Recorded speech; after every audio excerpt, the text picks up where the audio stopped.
नवीन जैन और पवन जैन दोनों की एक ही शंका आई हुई है कि णाणु सूत्र का अर्थ क्या है, कृपया समाधान करें। नाड़ो, यह जो सूत्र है तत्वार सूत्र में आता है। और यदि मात्र अपन इस सूत्र मात्र का अर्थ देखें तो क्या अर्थ निकल सकता है? ना अणु, मतलब अणु नहीं होता है, यह अर्थ निकलता है। लेकिन सूत्र जो होते हैं पीछे के सूत्रों से अनुवृत्ति रूप से आते हैं, मतलब कि सूत्र बहुत संक्षेप बनते हैं, अल्प शब्द हों, गूढ़ रहस्य हों, यह सूत्र की व्याख्या होती है।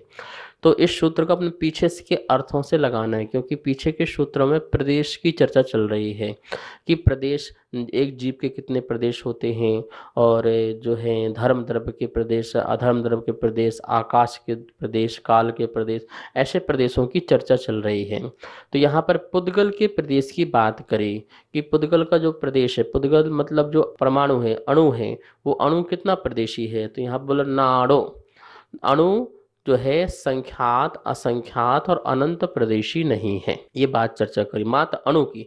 जो स्कंद है वो तो संख्यात भी है, असंख्यात भी और अनंत प्रदेशी भी है। लेकिन जो सिंगल एक अणु है, जैसे हमारे जैन धर्म में परमाणु भी कहते हैं, वह जो है एक प्रदेशी है, मात्र एक प्रदेशी है।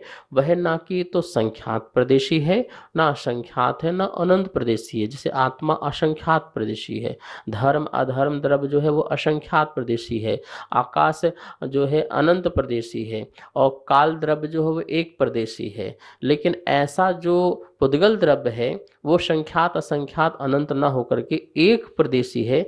इस बात को यहाँ पर संख्यात असंख्यात का अनंत का निषेध करने के लिए नाड़ो नाम का सूत्र आया है कि अणु जो है एक ही प्रदेशी है, अन्य और प्रदेशी नहीं है। यह अर्थ नाड़ो सूत्र का यहाँ पर लगाना। श्री गजराज जैन गंगवाल महासभा के राष्ट्रीय अध्यक्ष, जो कि आपके श्री चरणों में अपनी शंका रख रहे हैं।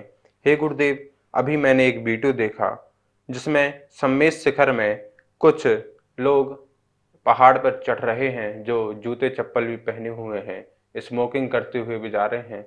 उनसे पूछा गया कि आप क्यों जा रहे हैं, तो बोल रहे थे कि हम घूमने जा रहे हैं, पिकनिक मनाने जा रहे हैं, स्मोकिंग करते हुए चढ़ रहे हैं, और भक्ष्य चीज या भक्ष्य चीज क्या लिए हुए हैं, पहाड़ में अशुद्धियां होंगी।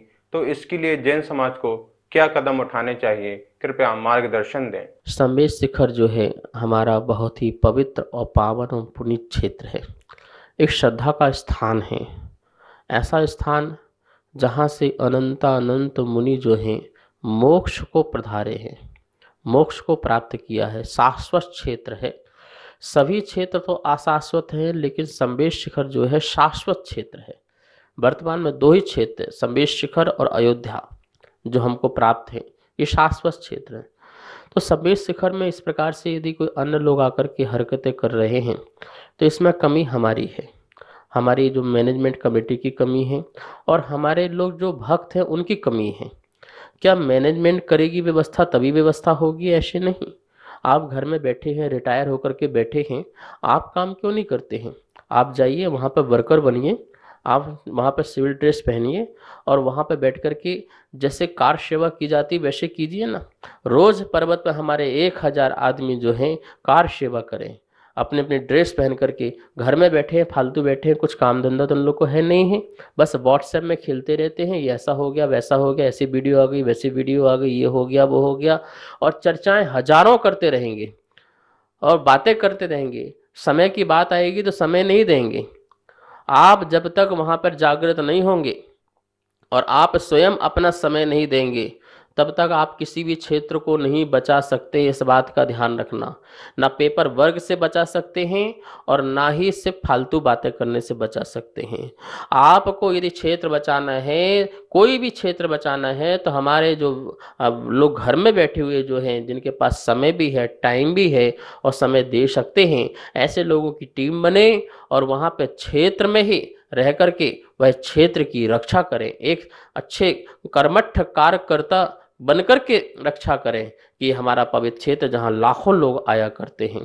तो महानुभाव, और दूसरी बात, जो हमारे लोग बड़े ही क्या बोलते कि ऐसे लोग हैं जो अभी भी वहाँ पे जाकर के भोजन पानी आदि खाने का भाव रखते हैं। ऐसी यात्रा होती है।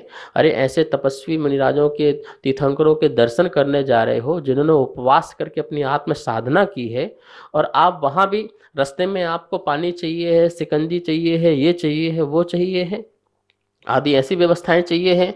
आप स्वयं संयमी बन करके जाओ, जिससे कि जो अन्य लोग दुकानें खोल करके बैठे हुए हैं वो कम होंगी। ठीक है ना, जब सब चीज़ें मिलती हैं खाने पीने की तो लोग पिकनिक मनाने निकल जाते हैं। तो हमारा जो क्षेत्र है वह पिकनिक मनाने का क्षेत्र नहीं है।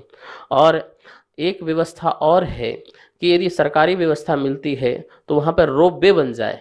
रोप वे बन जाने से हमारा वहाँ कंट्रोल होगा। उसमें जाने वाले जो व्यक्ति होंगे वह अपने होंगे, आधार कार्ड से जाएंगे, और कोई जूते चप्पल पहन के नहीं जाएगा, मोबाइल लेकर के नहीं जाएगा, और कुछ खाने के सामान लेके भी नहीं जाएगा। 5-6 घंटे में पूरी यात्रा करके वापस आ सकता है। और जिसको पैदल जाना है वो पैदल भी जा सकता है। कोई बीमार हो जाते हैं, उनकी देख रेख नहीं हो पाती है, तो उससे व्यक्ति को जल्दी नीचे लाया भी जा सकता है। हर टोंक में एक एक व्यक्ति को रखा जा सकता है यदि रोप वे बन जाता है।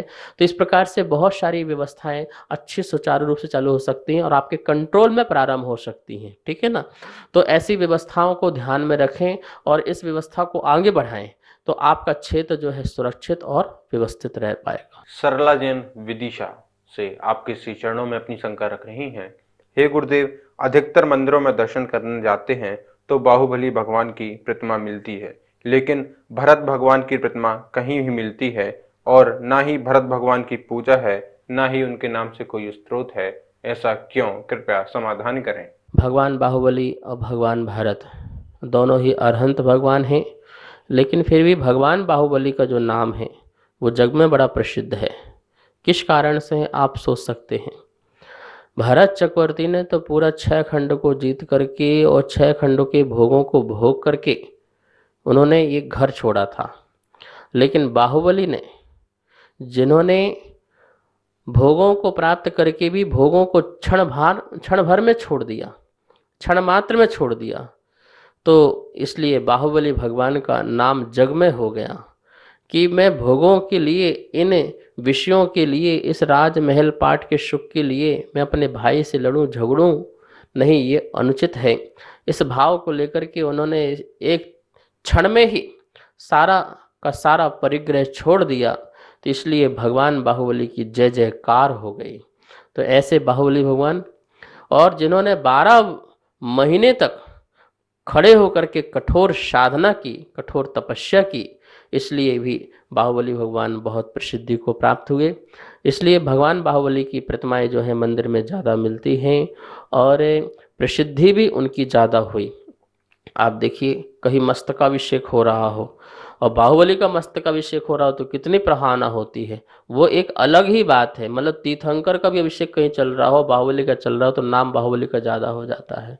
तो कहीं ना कहीं यह कारण है कि भगवान बाहुबली की तपस्या और भोगों में लिप्त नहीं हुए और तृण की समान समस्त भोगों को त्याग करके महामुनिराज बन करके, और ऋषभनाथ से पहले मोक्ष प्राप्त करने वाले ऋषभनाथ, भरत आदि से पहले भी जिन्होंने मोक्ष आदि को प्राप्त किया है, ऐसे बाहुबली भगवान का नाम जग में प्रसिद्ध है, इसलिए इनकी प्रतिमाएं ज़्यादा मिलती हैं।